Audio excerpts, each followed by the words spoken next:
अस्सलाम वालेकुम नाजरीन, आप देख रहे हैं न्यूज़ टॉक। मैं हूं यशवीन जमाल। जौहरी मामलात पर अमेरिका और ईरान के 2023 से मुअत्तल शुदा मुज़ाकरात का एक बार फिर जुमे के रोज़ सल्तनत ओमान के दारुल हुकूमत मस्कत में आगाज़ जो है वो हम देख रहे हैं कि होने का इम्कान है या होने जा रहा है। इससे पहले इन मुज़ाकरात का मकाम तुर्की का शहर अंकारा था, लेकिन ईरान की दरख्वास्त पर मुज़ाकरात का मकाम अब तब्दील कर दिया गया है। जौहरी तनाज़े पर गुज़िश्ता साल जून में अमेरिका और ईरान के दरमियान महदूद सतह पर एक बार जंग भी हो चुकी है और यह तनाज़ा तकरीबन 20 साल से चल रहा है। मुज़ाकरात से कबल दोनों ममालिक की जानिब से सख्त बयानात का सिलसिला जारी है, जिसकी वजह से मुज़ाकरात की कामयाबी के इम्कानात ज़्यादा नज़र नहीं आ रहे हैं। अमेरिका की जानिब से जंग अज़ीम दोम के बाद से अब तक का सबसे बड़ा बहरी बेड़ा ईरान की जानिब भेजा गया है, जो कि इस बात को जाहिर करता है कि अमेरिका खित्ते में कैरेट एंड स्टिक की अपनी पॉलिसी बरकरार रखे हुए है। दूसरी जानिब से ईरान ने भी खबरदार किया है कि अगर इस बार जंग छिड़ी तो ये जंग ईरान तक महदूद नहीं रहेगी, बल्कि इसके असरात पूरा खित्ता महसूस करेगा। ईरान की सलामती से पाकिस्तान की दाखिली सलामती भी मशरूत है, क्योंकि ईरान में किसी किस्म की बदअमनी पाकिस्तान के सूबे बलोचिस्तान को बराह रास्त मुतासिर करेगी, जो कि पहले ही दहशतगर्दी से शदीद मुतासिर है और हालिया दहशतगर्दाना हमलों ने दुश्मन के मजमूम मज़ाइम को मजीद बेनकाब कर दिया है। अमरीका की जानिब से ईरान में किसी किस्म की मुहिम जोई बलोचिस्तान में दहशतगर्दी के नेटवर्क को मजीद मजबूत होने का सबब फराहम करेगी, क्योंकि सिक्योरिटी जराये के मुताबिक बलोचिस्तान को गैर मुस्तहकम करने में सिर्फ भारत ही मुलविस नहीं है, बल्कि इसराइल और दीगर ममालिक भी अब अपने अपने मफादात के तहत इसमें अपना हिस्सा डाल रहे हैं। इसराइल बजरिया बलोचिस्तान ईरान को गैर मुस्तहकम करना चाहता है, तो दीगर ममालिक की नज़रों में सी पैक खटक रहा है। इस सारी सूरत हाल के मद्देनजर ईरान और अमरीका के दरमियान होने वाले ये मुज़ाकरात न सिर्फ ईरान के लिए अहमियत के हामिल हैं, बल्कि पाकिस्तान और खित्ते के दीगर ममालिक के लिए भी बहुत अहम है, क्योंकि इन मुज़ाकरात से खित्ते का मुस्तकबिल वाबस्ता है। कुछ इशूज़ हैं, इन पर बात करेंगे। आने वाले दिनों में इस रीजन की जो स्टेबिलिटी है वो किस तरीके से कायम रखी जा सकती है, इस इशू पर भी बात करेंगे। हमें प्रोग्राम में ज्वाइन किया सीनियर दिफाई तज्जियाकार है air commodore retired Khalid Chishti साहब ने। बहुत शुक्रिया सर आपका, आपने प्रोग्राम में वक्त दिया। साबिक सेक्रेटरी खारजा हैं, सीनियर डिप्लोमेट हैं जौहर सलीम साहब ने भी हमें ज्वाइन किया। बहुत शुक्रिया सर आपका भी, आपके वक्त के लिए। मैं खालिद चिश्ती साहब से अगर आपसे गुफ्तगू का आगाज़ कर लूँ, इस वक्त जो सारी सिचुएशन है, सारा सिनेरियो है, एक अपकमिंग डायलॉग या एक सिटिंग जो है जो एक्सपेक्टेड है, पहले तो अगर मैं आपसे कहूँ कि एक राउंड अप दे दीजिए कि आप देख कैसे रहे ये मसला जो ट्रिगर हुआ है दोबारा इतने अरसे के बाद, और अभी जो दोनों तरफ से रवैया है, आपको कोई होप है जो आने वाला जो राउंड ऑफ डायलॉग है उससे? जी, बहुत शुक्रिया मिस यशवीन, आपने इनवाइट किया। देखिए, राउंड अप में हम ये कह सकते हैं बड़ा सिंपल कि ये जो अब्राहम लिंकन इनका जो एयरक्राफ्ट करियर है, ये 11 में से एक है, जो सबसे बड़ा तो नहीं है, लेकिन उसकी वजह मैं बाद में आता हूँ कि इसको क्यों डिप्लॉय किया गया है। ये अमेरिका के कोस्ट के पास था, एक उन्होंने वेनेजुएला के करीब डिप्लॉय किया हुआ है, एक रूजवेल्ट जो अंडर मेंटेनेंस है, और एक उन्होंने एयरक्राफ्ट करियर जापान के पास था। तो इस एयरक्राफ्ट करियर को इमीडिएट ऑर्डर किए गए थे कि विदाउट डिले मूव करे ईरान को इस पर्शियन गल्फ के अंदर। और उसकी वजह ये है, बुनियादी तौर पर दो का इसको स्ट्रेंथ है। एक ये कि इसने हुतीज के अगेंस्ट ऑपरेशन में हिस्सा लिया हुआ है इसी एयरक्राफ्ट कैरियर ने, नंबर वन। और नंबर टू, इस एयरक्राफ्ट कैरियर पर F-35 हैं 10 की तादाद में, जो स्टेल्थ फाइटर हम सब जानते हैं, सी वर्जन जो समंदर की इसकी वर्जन है, वो इस पर ऑपरेट करती है। और मोस्ट इंपॉर्टेंट, इसने तकरीबन 8,500 किलोमीटर का फासला 8 दिनों में किया है। 24 घंटे इसने विदाउट स्टॉप यहाँ पहुंचा है पर्शियन गल्फ के अंदर। और इस दौरान मैंने ऑब्जर्व किया, मैं फॉलो कर रहा था, ईरान के ट्रेड जहाज भी इसको मॉनिटर कर रहे थे। बुनियादी तौर पे वो जानना चाहते थे कि इसका क्या रूट है, इसकी क्या पोटेंसी है, इसकी क्या वेपन सिस्टम है। तो अमेरिका चाहता था कि ईरानियन इसको नोट करें। बुनियादी तौर पर ये होता है कि डिग्री ऑफ एश्योरेंस दी जाती है दुश्मन को कि हम आ रहे हैं, तो इसका मतलब तकरीबन हमला जो है वो कंफर्म है। हाँ। अमेरिकन प्रेसिडेंट ने भी, आपने देखा, पिछले हफ्ते इसी तरह के बयान दिए थे कि मौका खत्म है, बस हम आया रहे हैं, किसी वक्त भी अनफोल्ड कर देंगे। ये एक किस्म का, इसको मिलिट्री टर्म में कहते हैं ब्रिंकमैनशिप। ब्रिंकमैनशिप होती है आंख पहले डर के कौन झपकता है। कुदरती अमल है, जब हम खौफजदा होते हैं तो सबसे हमारी आंख की पुतलियां झपकती हैं। तो वो एक अमेरिकन जो है वो ईरान को चाहते हैं कि ब्रिंकमैनशिप में वो पुल बैक करे या डिफीट अश्योर समझ के हमारे साथ कॉम्प्रोमाइज करे। ईरान अपने रिजॉल्व के साथ तैयार है कि हमने इस दफा सरप्राइज देना है। अमेरिकन जो फ्लीट है उसका तो सबको कैपेबिलिटीज पता है, उसके बहुत ज्यादा वॉरशिप्स हैं, तकरीबन 7 जहाजों का ये बेड़ा होता है, ये वेल प्रोटेक्टेड होता है, सारों के पास रेडार्स इंडिपेंडेंट लगे होते हैं और मेन एयरक्राफ्ट कैरियर को बहुत ज्यादा डिफेंड करते हैं। उसकी कैपेबिलिटी हमें पता है कि उसके पास क्रूज मिसाइल्स हैं और लॉन्ग रेंज मिसाइल्स हैं जो ईरान पर हमला हो सकते हैं। F-35 खुद इटसेल्फ ना सिर्फ स्टेल्थ है, बल्कि इलेक्ट्रॉनिक वॉरफेयर और जैमिंग और ये उन इंस्टॉलेशन पर जो डिफेंस के खास तौर पर उनका हमला हो सकता है। इनके पास एक और AEG-18 जहाज है, इसके ऊपर, इसी बहरी बेड़े के ऊपर बुनियादी तौर पर इलेक्ट्रॉनिक वॉरफेयर करता है और जैमिंग करता है। E-2 हॉकाय एक और जहाज है जो बुनियादी तौर पे एयरबोर्न एयर ट्रैफिक कंट्रोल होता है, यानी कि तकरीबन 100 जहाजों के करीब वो इंटीग्रेट करता है जिनको कोऑर्डिनेशन कर रहा होता है। तो ये मैंने ओवरऑल एक राउंड अप करने की कोशिश की है कि ये हेड कर रहा है अमेरिकन साइड से। हम्म। जो ईरानियन है बुनियादी तौर पर, हाँ। वो उन्होंने जून 2025 का जो कॉन्फ्लिक्ट हुआ था, जी। उसके बाद से बहुत मैसिवली डेवलप किया है, अभी तक जो खबरें आ रही हो, खास तौर पे चाइना से हम्म। और खास तौर पर ड्रोन एरिया में। हम्म। वो इसलिए किया है कि उनको पता था कि हमारे पास इतनी जल्दी एयरफोर्स तो डेवलप नहीं हो सकती, और आई एम श्योर लीडरशिप ने फोर्स किया होगा कि फाइटर जहाज को इंटीग्रेट करना इतना शॉर्ट टर्म बिजनेस नहीं होता। हाँ। तो उन्होंने बहुत ज्यादा मिसाइल्स लिए हैं, यहाँ तक खबरें हैं, हो सकता है मैं गलत हूं, लेकिन वहां तक है कि उन्होंने सिविलियन जहाजों में कंटेनर रख के सर एयर टू एयर या air to surface missile, surface to air missile या एयर टू सरफेस मिसाइल यहाँ पे इन्होंने ठीक है। समंदर में उतारे हुए हैं। दैट मींस वो वहां से भी एक सरप्राइज दे सकते हैं अमेरिकन को, हम्म। समंदर के अंदर से अपने कंटेनर से फायर करके। सिंपल कंटेनर्स के अंदर है, वो खुलेंगे तो जाहिर फायर बैक शुरू कर देंगे उनकी लोकेशंस के ऊपर। हम्म। तो दूसरा लास्ट पॉइंट मेरी तरफ से ये है कि देखिए, दुनिया में अमेरिका जितना फैला हुआ है, उतनी वो लायबिलिटी भी है उसके लिए। हाँ। अमेरिकन सॉइल के बाहर तकरीबन 702 एयर बेसिस या सैटेलाइट्स हैं। हम्म। 702 इटसेल्फ में से बहुत ज्यादा मिडल ईस्ट में भी है। हम्म। तो जितना अमेरिका करीब है मिडल ईस्ट के खुद अटैक करने में, उतना वो खुद भी वनरेबल है, क्योंकि ईरान के लिए Absolutely. सारे वो जो पोटेंशियल बेसिस हैं वो लेजिटिमेट हो जाएंगे। तो अभी हाँ। देखना है कि अनफोल्ड कौन करता है पहले। बिल्कुल ठीक है। ये जो सरप्राइज का दोनों का एलिमेंट दोनों के पास रिजर्व्ड है, आपस के सरप्राइज का जो है वो इस रीजन को क्या कॉस्ट पे करनी पड़ सकती है, मैं उसकी तरफ आती हूँ। जरा जौहर सलीम साहब से पहले ये अभी एक इवेंट है जो एक्सपेक्ट किया जा रहा है, उसके ऊपर कमेंट ले लूँ कि सर बहरी बेड़ा मूव करना, जिस तरह की स्टेटमेंट्स आ रही थी दोनों इतराफ से, जो अभी बात की है चिश्ती साहब ने भी, कि ऐसा लगा कहीं ना कहीं कि हमला जो है वो कंफर्म्ड है। इस सिनेरियो के अंदर मुज़ाकरात की मेज के ऊपर भी आने की जो बात है, इसको एक तो इस डेवलपमेंट को सर आप कैसे देख रहे हैं? दूसरा, डू यू थिंक कि ये किसी तरीके से एक अपर हैंड है ईरान का, कि जो पहले वो वेन्यू चेंज करने में कामयाब हो गए, ज़ाहिर तुर्किया के लिए प्लान हुआ था लेकिन अब जो है वो उसको मूव कर दिया गया है ओमान की तरफ। तो आप कैसे देख रहे हैं जो आने वाला राउंड ऑफ डायलॉग है, उससे आपको क्या उम्मीद है? मेरा ख्याल है वेन्यू से इतना ज्यादा फर्क तो नहीं पड़ता। हम्म। ओमान के साथ इस सारे खत्ते में ईरान के बहुत अच्छे ताल्लुकात रहे हैं, तो शायद वो उसको ज्यादा कंड्यूसिव समझते हैं। लेकिन मैं ये समझता हूँ कि देखिए, जो अहम चीज है वो ये है कि देखिए ईरान की पोजीशन क्या है इस पे, और अमेरिका की पोजीशन क्या है। अब अमेरिका जो 3 इश्यूज जिस पे वो करना चाहता है, एक उसमें न्यूक्लियर इशू भी है, उसमें वो जीरो एनरिचमेंट की बात कर रहे हैं।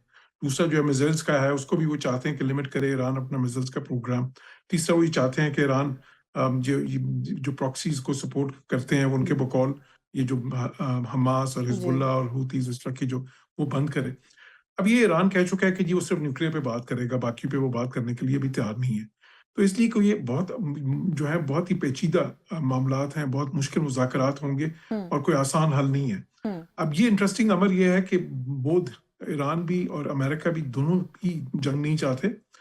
ईरान के लिए तो बहुत ही ज़्यादा डेवस्टेटिंग हो सकता है कि ठीक है कि वो रिटेलिएट कर सकते हैं, लेकिन ऑलरेडी ईरान बहुत ही ज़्यादा वीक है। उनकी बहुत ज़्यादा पहले भी तबाही फैली थी जो इन्होंने स्ट्राइक्स की थी, और वो इस पोजीशन में बिल्कुल भी नहीं है कि मजीद स्ट्राइक्स को बर्दाश्त कर सकें। दूसरी तरफ अमेरिका जो है उनके लिए भी जो है, बिकॉज देखें प्रेसिडेंट ट्रंप जंगों से हमेशा बचना चाहते हैं। वो भी नहीं चाहते कि एक कुछ शुरू कर दें जंग, उसके बाद अगर ईरान ना मान रहा है इनको मजीद कंटिन्यू करनी पड़े, ईरान रिटेलिएट करे, उसका दायरा कार फैल जाए। बहुत से मुल्कों में अगर वो लेट से मिसाइल्स फेंकना शुरू कर दें जो अमेरिकन बेसिस हैं उस पर, या अगर वो इसको जो है स्टेट ऑफ हॉर्मज़ उसको बंद कर दें, जो कि ईरान कर सकता है, कैपेसिटी है टेम्परेरीली एटलीस्ट, तो वो भी नहीं चाहेंगे।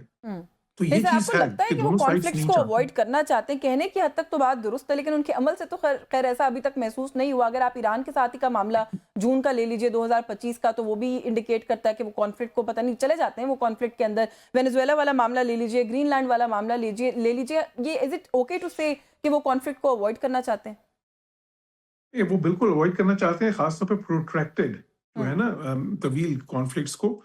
प्रेसिडेंट ट्रंप की ये ख्वाहिश होती है कि अगर वो किसी कॉन्फ्लिक्ट में जाएं, कोई ऐसी मुश्किल अमर में, तो उसमें क्योंकि जो अमेरिकन पावर है, मिलिट्री पावर, उसका वो बेहतरीन इस्तेमाल करें। अगर पहले तो वो अव्वल तो धमकियों से ही काम चला लें कि वो इतना प्रेशराइज कर दें कि दूसरी साइड उनकी बात मान जाए, बेशक वो अमेरिका की मिलिट्री पावर से हो या इकोनॉमिक पावर से हो, जिस तरह टैरिफ्स को उन्होंने टूल ऑफ डिप्लोमेसी यूज किया।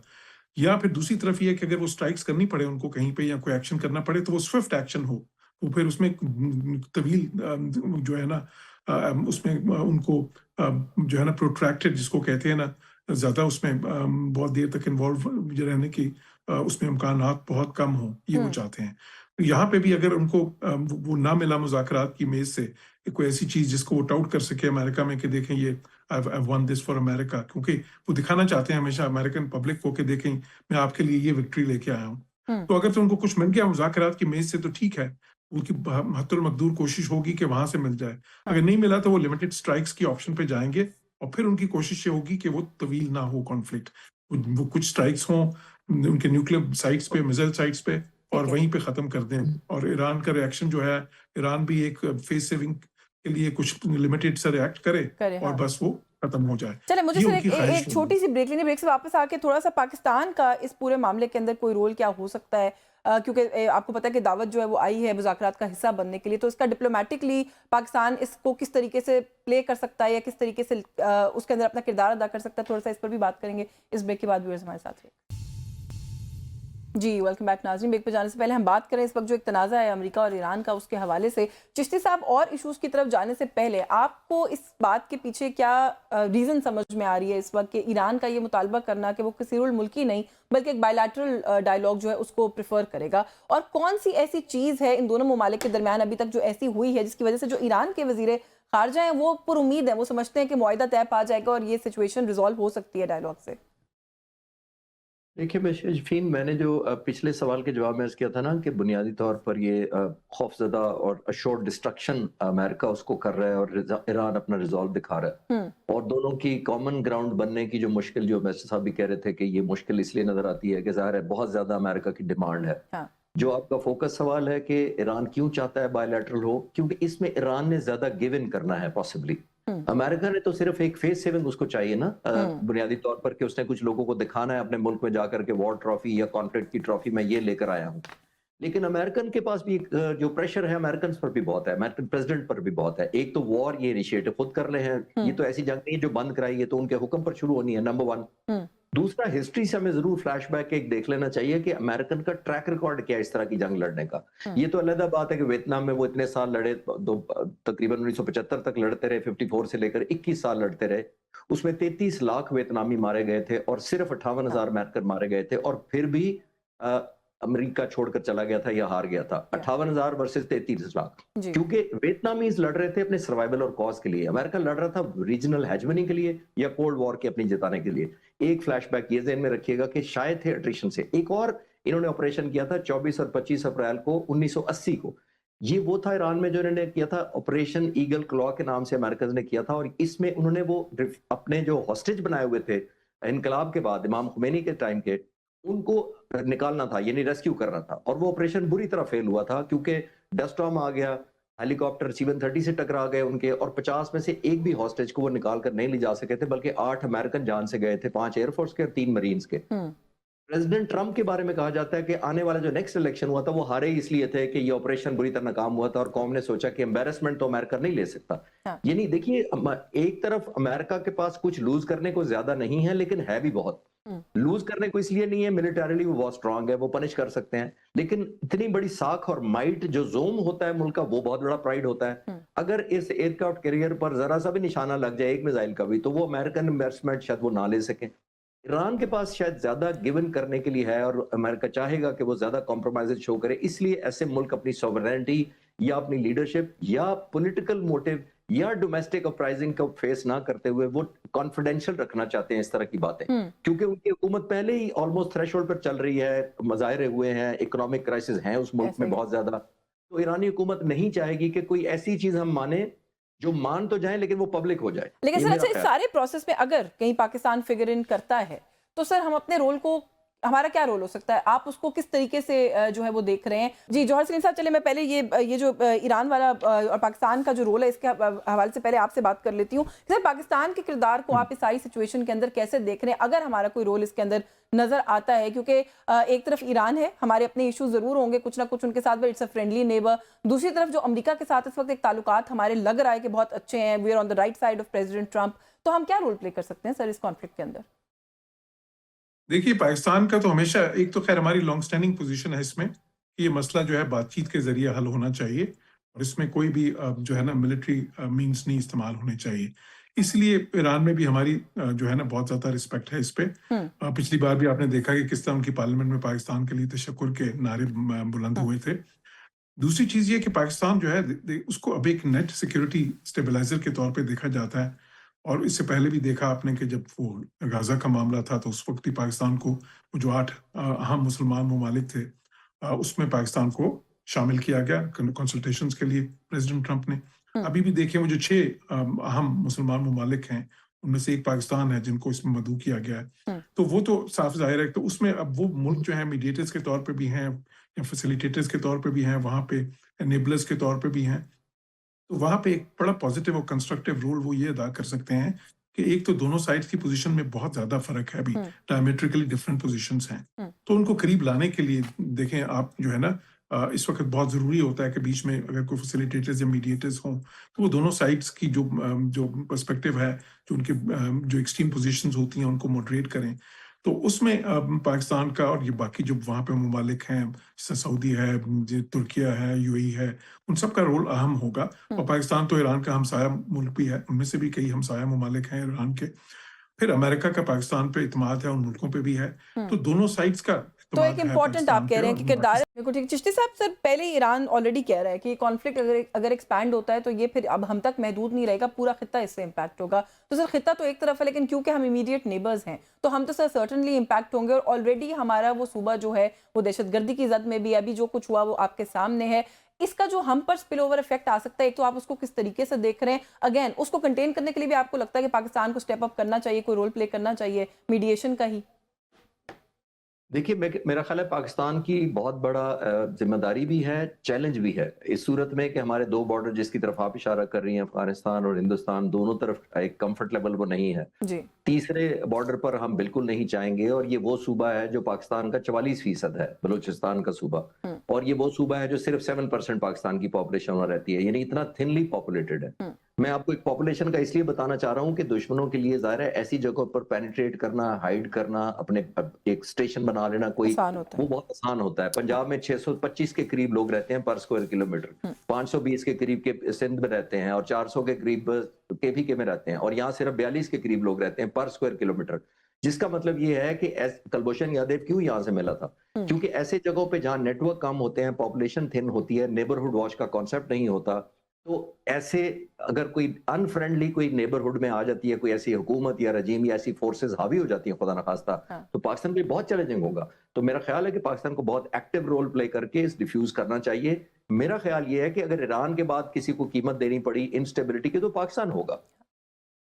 बिल्कुल, और हमें आप कह रहे हैं कि रोल प्ले करना चाहिए, लेकिन सर इसके अंदर जो अभी आप ही ने खुद ही एक्सप्लेन करते हुए कहा कि ईरान शायद थोड़ा-सा उसके पास ऑब्वियसली अपर हैंड नहीं और ज़्यादा गिव इन करना पड़ेगा। अपर हैंड जिनके पास है, आप समझते हैं कि हम इतना उनकी राइट साइड पर हैं कि उनको कन्विंस करके उनके स्टैंड को थोड़ा-सा मॉडरेट कर सकेंगे? मैं अमेरिका की बात कर रही हूँ।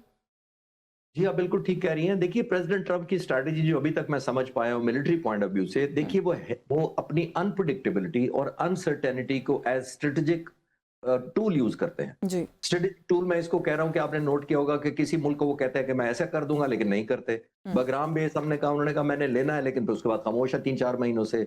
वेनेज़ुएला ज़रा-सा कहा, कर दिया। ईरान के साथ नेगोशिएशन चल रही थी जून के महीने में, तो अटैक कर दिया। हुँ, तो अभी कहा कि मेरे बेड़े आ रहे हैं और किसी दिन हमला कर दूंगा, और 15 दिन 20 दिन गुजर गए, अभी तक हमला नहीं हो रहा। तो ये अपनी टर्म अपनी मनवाने की पोजीशन में रखते हैं, वो इसको यूज करते हैं अपनी डेटरेंस को, हाँ, अश्योर्ड डिस्ट्रक्शन को या कन्विक्शन को यूज करते हैं। इसको पाकिस्तान बहुत अच्छी पोजीशन में है, क्योंकि पाकिस्तान के अमेरिका के साथ भी बहुत अच्छे ताल्लुकात हैं, ईरान का भी बहुत कंफर्ट लेवल हमारा अच्छा है। शायद बेस्ट सूटेड तुर्की के बाद अगर कोई मुल्क हो सकता है तो पाकिस्तान है, तो हमें हुँ, कंट्रीब्यूट करना चाहिए। हुँ। और वैसे भी हमारी रिसेंटली जो वैल्यू एड या रेलेवेंस हुई है दुनिया में, वो हमें उसको कैरी ऑन करना चाहिए, उसमें वैल्यू ऐड फर्दर हमें खुद भी करनी चाहिए, और ये बिल्कुल, एक अच्छा सर अच्छी क्योंकि अपॉर्चुनिटी है गुडविल जी, क्रिएशन। क्योंकि आपकी मौजूदगी है सर, ये तो एक केओस है ही जो बाहर चल रहा है, हमारे बॉर्डर्स के करीब है। 2 फ्रेंडली ममालिक हैं, उनके आपस के दरमियान, लेकिन सर हमारा एक इंटरनल टर्मॉइल भी है, जिसका मैंने पहले भी हवाला दिया। बलूचिस्तान में जो कुछ हुआ, जिस तरीके से हुआ, ठीक है, हमने वो सारी चीज़ों को बहुत अच्छे तरीके से हैंडल किया। लेकिन सर एक मामला तो है जो एग्जिस्ट करता है। अच्छा, अफगानिस्तान की तरफ भी अमेरिका का छोड़ा हुआ असला पाकिस्तान में दहशतगर्दी के लिए इस्तेमाल हो रहा है, ये इंकशाफात भी हो रहे हैं। केपीके की बात करें, वहाँ पर एक अलग तरह की इंस्टेबिलिटी है जो हम देख रहे हैं। हमें सर लॉन्गर टर्म में अपने आप को दुरुस्त करने के लिए, अपने इन हाउस ऑर्डर वापस लेके आने के लिए क्या करने की जरूरत है? क्योंकि बलूचिस्तान में जो कुछ हुआ उसको लेके जाहिर है एक बहुत बड़ा कंसर्न पाया जाता है। जी, बिल्कुल एंगेजमेंट के अलावा कोई चॉइस नहीं है। एंगेजमेंट उन लोगों से जो पढ़े लिखे हैं, जो इंटेलिजेंशिया हैं, जो समझते हैं बात को, उनको हमें कम्युनिकेट करके एंगेज करना चाहिए। हुँ, मेरी खुद 2 दफ़ा बलूचिस्तान के शहर क्वेटा में मेरी पोस्टिंग रही है। मैंने स्क्वाड्रन वहाँ कमांड किया है। मैं हुँ, सारा इलाका हवा से देख चुका हूँ कितना नेग्लेक्टेड है, इंफ्रास्ट्रक्चर कम है। हाँ, वहाँ फंडिंग जितनी होती थी वो ट्राइबल और फ्यूडल में ही जाती थी और कितनी फ़िल्टर डाउन होती है वो तो नज़र ही आ रहा है। हुँ, तो मेरा ख़्याल है अभी मुझे रिसेंटली पता लगा है कि हुकूमत पाकिस्तान और मुसल्लह अफ़वाज ख़ासतौर पाकिस्तान आर्मी ने ये एक कैंपेन शुरू की है कि लोकल एम्पावरमेंट के सेंस में लॉ एंड ऑर्डर मेंटेन करने से स्टेक होल्डर लोकल किए जाएं और हुकूमत के जो लोग रिप्रेजेंटेटिव हैं वो मिलकर लोकल जो नुमाइंदे डिस्ट्रिक्ट लेवल पर अगर कोई कमिश्नर है या एमएनए या एमपी हैं वो उनको फंड किया जाए तो वो समझेंगे कि हम एंगेज्ड हैं, हम कनेक्टेड हैं, हमें हुँ, सेंस ऑफ बिलोंगिंग है। हमें सेंस ऑफ बिलोंगिंग देनी चाहिए बुनियादी तौर पर। देखिए मैं एक बड़ी मिसाल देकर ये सवाल का एंड करूंगा कि जी, एक ब्रिटिश एक मिलिट्री लीडर थे, वॉरबर्टन नाम था उनका। हुँ, उन्होंने फ्रंटियर कंस्टेबलरी बनाई थी जब अंग्रेज यहाँ पे हुकूमत करते थे, जिसको हम आज एफसी कहते हैं। फ्रंटियर कंस्टेबलरी एक अंग्रेज की थी, वॉरबर्टन की बनाई हुई थी, सर वॉरबर्टन। जी, उन्होंने बड़ी जबरदस्त बात कही थी। आप सोचिए 200 साल पहले कही थी और आज भी एप्लीकेबल है। उन्होंने कहा था अंग्रेजी में कि let the owners of the land be the keepers of the land. हुँ, जो ओनर्स हैं उनको कीपर्स बनाएं, यानी कि एंगेज करें। मैं ये कह रहा हूं जो लोकल लोग हैं, हमारे अपने हैं, जो प्रो पाकिस्तान है, जो हमायत करते हैं हमारी यूनिटी की, पाक मुसल्लह अफवाज की रिस्पेक्ट करते हैं, गवर्नमेंट की उनको एंगेज करके हमें ये मैसेज देना चाहिए कि आपको सेंस ऑफ बिलोंगिंग या सेंस ऑफ पार्टिसिपेशन आपको मिल रही है, आइंदा भी मिलेगी, ताकि जो दरमियान में एक फ्यूडल ट्राइबल सरदारी निजाम रहा, एक बहुत बड़ा फिल्टर या गैप रहा between common people and the government, I think उसको श्रिंक करना चाहिए हमें। हुँ, और एंगेजमेंट आप कह रहे हैं कि it's the only way out. So मेरे पास सेगमेंट का वक्त खत्म हो गया। आपका बहुत शुक्रिया, आपने मुझे प्रोग्राम में वक्त दिया। एक मडोर रिटायर्ड खालिद चिश्ती साहब मौजूद थे, जौहर सलीम साहब ने हमें प्रोग्राम के सिलसिले में ज्वाइन किया, उनके भी शुक्रगुजार। एक ब्रेक का वक्त हो रहा है, हमारे साथ रहिएगा। जी, वेलकम बैक नाज़रीन। जैसे कि आप जानते हैं, बात हम कर रहे हैं ईरान और अमेरिका तनाज़े के हवाले से और जो एक अपकमिंग राउंड ऑफ डायलॉग है दोनों ममालिक के दरमियान, उसके हवाले से। तो कुछ थोड़ा सा क्या पर्सपेक्टिव है ईरान के अंदर, जो इस वक्त फील है वो क्या है, वो भी जानने की कोशिश करेंगे और ओवरऑल इस सूरत हाल का जो है एक जायज़ा भी लेंगे। हमें ज्वाइन किया सीनियर इरानियन जर्नलिस्ट हैं जॉन हुसैन साहब ने। बहुत शुक्रिया सर आपका, आपने प्रोग्राम में वक्त दिया। जॉन साहब, थोड़ा सा बहुत सारे इशूज़ हैं जिन पर मैं आपकी राय लूँगी, लेकिन अगर आगाज़ यहाँ से कर लें कि जब डायलॉग की बात आई कि मुज़ाकरात होंगे इन दोनों ममालिक के दरमियान, तो ईरान की तरफ से इस चीज़ के लिए क्यों इसरार किया गया कि तुर्किया में ये डायलॉग ना हो और ओमान में हो? जो शिफ्ट ऑफ वेन्यू की बात आपने की, देखिए टर्की और ओमान में शिफ्ट क्यों आया, इसके ऊपर बहुत सारी इंटरनल वजूहात मैं अंदाजा ही लगा सकता हूँ, इसमें भी कंफर्मेशन नहीं है, लेकिन अंदाजा ही लग सकता है क्योंकि टर्की की जो रिलेशनशिप है with Israel, it is better. मतलब वहां पे इजराइल और टर्की के ताल्लुकात अच्छे हैं और ईरान चाहता है कि कोई ऐसी वेन्यू हो जो न्यूट्रलिटी की बेसिस पे जो काम कर सके और जो स्ट्रेट ऑफ हॉर्मुज में या जो गल्फ कंट्रीज में प्रेजेंट हो। इसलिए आई थिंक ओमान की तरफ जो है ईरान ने चेंज की है पोजीशन, या जो रिक्वेस्ट आई है वो ईरान की ओमान की तरफ मूव होने की आई है। बहरहाल इसके अंदर सच्चाई कितनी है ये तो जब ऑफिशियल स्टेटमेंट्स आएंगे उसके बाद ही पता चलेगा कि असल वजह क्या है। हुँ। अच्छा, as somebody who is closely monitoring the situation as yourself, अगर मैं आपसे खाली पहले एक तज्ज़िया ही आपका ले लूँ कि आपको ये जो राउंड ऑफ डायलॉग है, इससे कोई उम्मीद है कि ये कॉन्फ्लिक्ट उस टेबल के ऊपर आप समझते हैं कि फॉर नाउ एटलीस्ट रिज़ॉल्व हो सकता है? मुझे कोई उम्मीद नहीं है इसके ऊपर, I will be very honest. इसकी हुँ, वजह बता देता हूँ। हुँ, पहली वजह ये है कि यूनाइटेड स्टेट्स की जो कंडीशंस यूनाइटेड स्टेट्स ने रखी शुरू में, हुँ, उसमें सिर्फ nuclear programme, ballistic missile programme भी और उसके सपोर्ट था। किसी तरीके से अमेरिका ने को फ्लेक्सिबिलिटी दिखाए, बैठ जाए कि फिर बात कर लेंगे, बैठ जाए। और हुँ, ईरान शुरू से लारीजानी साहब का ट्वीट भी आपने देखा होगा कि फ्रेमवर्क के ऊपर डिस्कशन हो रही है कि फ्रेमवर्क एग्जैक्टली क्या होगा। हुँ, ईरान को इस वक्त यही नहीं पता, जब आप ऑफिशियल से बात करेंगे भाई क्या डिमांड्स हैं यूनाइटेड स्टेट्स की तरफ से, अभी तक क्या सेट हुई हैं, तो वो कहते हैं भाई पता नहीं, अभी तक तो कोई आइडिया नहीं है कि किसके ऊपर यूनाइटेड स्टेट्स एग्जैक्टली चाहता है बात करना, बट दे हाँ, want to basically sit down and resolve the issue. और हाँ, जाहिर सी बात है ईरान ने पहले से ही शुरू से ही बोल दिया था कि ballistic missile program is out of the reach हुँ, और ये इसके ऊपर कोई कॉम्प्रोमाइज नहीं होगा। बिल्कुल। रेजिस्टेंस को सपोर्ट के ऊपर भी ईरान कोई कॉम्प्रोमाइज नहीं करेगा। और इसी इसी हवाले से हमने ट्रम्प साहब का स्टेटमेंट टर्न होता हुआ नजर आया कुछ दिनों पहले, जब उन्होंने कहा कि उनकी दो डिमांड्स हैं, पहली डिमांड न्यूक्लियर है और दूसरी डिमांड प्रोटेस्टर है। हुँ, न्यूक्लियर के ऊपर अमेरिका खुद फंस चुका है क्योंकि उन्होंने कहा कि भाई हमने तबाह कर दी थी फैसिलिटीज, और जो स्टॉक पाइल था वो दबा हुआ है, वो तो हाँ, खत्म हो गया है। फिर एट द सेम टाइम वो कह रहे हैं कि नहीं है अभी भी, और साथ ही साथ प्रोटेस्टर्स का भी वो कह रहे हैं कि जी प्रोटेस्टर्स को मार नहीं रहा ईरान। तो कंफ्यूजन तो यूनाइटेड स्टेट्स की तरफ से, ईरान ने अपना मौके क्लियरली बयान कर दिया है। और इस चीज के ऊपर आई थिंक के अब जो मुज़ाकरात हो रहे हैं वो उनका डेडलॉक यहाँ पे आएगा कि हुँ, यूनाइटेड स्टेट्स मेरे ख्याल में पुश करेगा, जब ईरान आ जाएगा पोजीशन में कि वो नेगोशिएट करे, तो यूनाइटेड स्टेट्स पुश करेगा कि किसी तरीके से जो बैलिस्टिक प्रोग्राम है उसको भी रिस्ट्रिक्ट किया जाए और ईरान इस बात पे नहीं मानेगा तो नेगोशिएशन प्रॉब्ली ब्रेक डाउन हो जाएंगी। लेकिन साथ ही साथ वो जो बेड़ा खड़ा हुआ है यूनाइटेड स्टेट्स का, उसकी भी एक फेस सेविंग हो जाएगी कि ट्रम्प कहेगा कि चलें जी, हमने देखा, हमने तो नेगोशिएटिंग टेबल पे हम ले आए ईरान को और देखें बेड़ा अब हमें वापस बुलाना पड़ रहा है, क्योंकि जाहिर है वो खड़ा नहीं, हुआ है लेकिन काफी देर आप से ये ओमान कह के रहे हैं पीछे। कि नहीं होगी, मुज़ाकरात कामयाब नहीं होंगे, तो फिर क्यों कह रहे हैं कि बेड़ा वापस जाएगा? क्योंकि मिडनाइट हैमर की याद तो दिला रहे हैं डोनाल्ड ट्रंप साहब आप लोगों को, ईरान को। देखें, काफी काफी टाइम से ये बेड़ा खड़ा हुआ है और अटैक करना होता तो अभी तक हो चुका होता, और काफी टाइम से जाहिर है एक एक्सट्रीम रेटरिक ट्रम्प साहब की तरफ से आ रही है और आसान नहीं है ईरान को के ऊपर अटैक करना। एब्सोल्युटली अमेरिका एक ग्लोबल पावर है, बहुत सारे दुनिया भर की टेक्नोलॉजी अमेरिका के पास है, लेकिन जाहिर सी बात है अमेरिका को ये भी पता है कि ईरान रिस्पॉन्ड करेगा बड़ा अग्रेसिवली। नहीं, लेकिन but at the sir same time वो फेस वहां पर एक सेविंग मैसेजिंग के लिए प्रॉब्ली वो बेड़ा खड़ा हुआ है और अभी वो रिस्ट्रेंट शो कर रहे हैं, विच इज गुड। कोई भी नहीं चाहता कि ये कॉन्फ्लिक्ट जो है ये एस्केलेट करे या एक्सपैंड करे, लेकिन अगर उस पॉइंट तक ले जाया जाए जहां पर आप ये समझते हैं कि ईरान नहीं गिव इन करेगा, तो फिर तो इट्स एनीबॉडीज गेस कि डोनाल्ड ट्रंप क्या डिसीजन ले सकते हैं उस बेड़े को इस्तेमाल करने के हवाले से।